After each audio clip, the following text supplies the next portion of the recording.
There are thoughts you have every single day, thoughts that feel completely normal, that are destroying you from the inside out.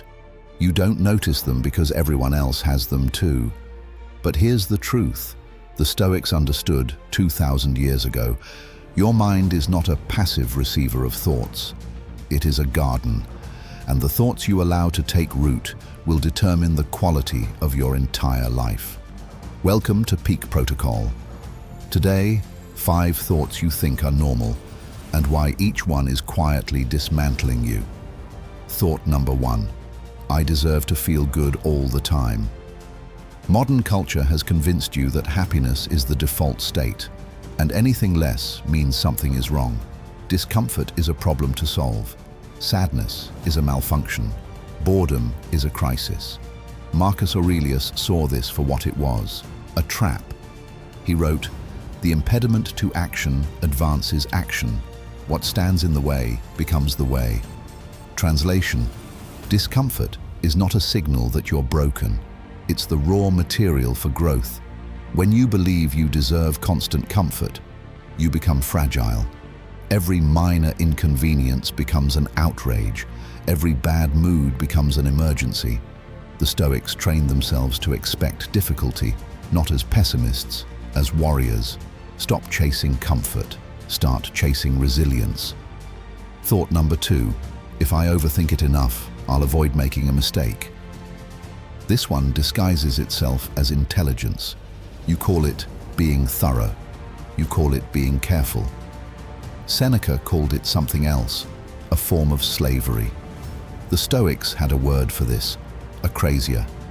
It means knowing what you should do and still not doing it. Every hour you spend analyzing, preparing, and overthinking is an hour you did not spend doing. And here's what the mind won't tell you. Overthinking is not preparation. It's fear wearing a disguise. The Stoic response? Action before certainty. You don't need the perfect plan. You need momentum. Thought number 3. I'll start when I feel ready. This thought has buried more potential than failure ever has. Because readiness is not a feeling, it's a decision. Epictetus put it bluntly, first say to yourself what you would be, then do what you have to do.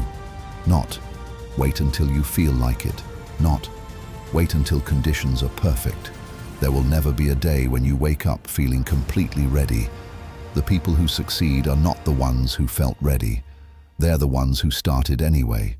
Every time you tell yourself you'll start tomorrow, you're not buying time. You're spending a currency you can never recover. Let me ask you something.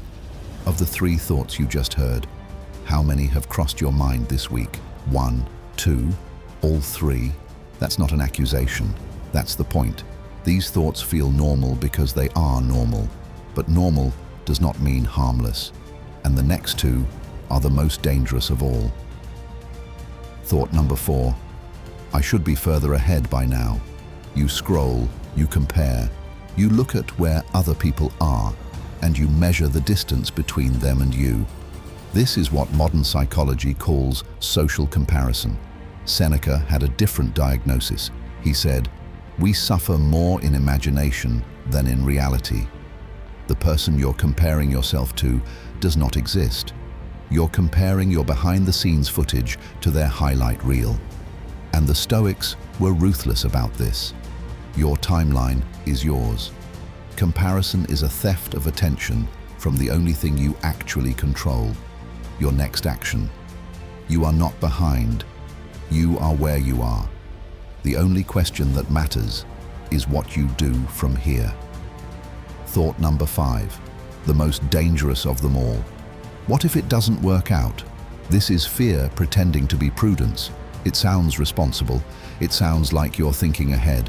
But Marcus Aurelius had a simple answer to this. Never let the future disturb you. You will meet it, if you have to, with the same weapons of reason which today arm you against the present.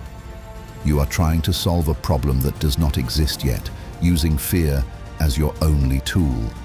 That's not planning. That's self-sabotage. The Stoic mind does not ask, what if it goes wrong? It asks, what is within my control right now? And everything outside that is noise. 5 thoughts, 5 silent destroyers. And the first step to neutralizing them is simply noticing when they appear, because you cannot fight what you do not see. This is peak protocol. Peak is not a place, it's a practice. If this hit something you needed to hear, subscribe. More coming.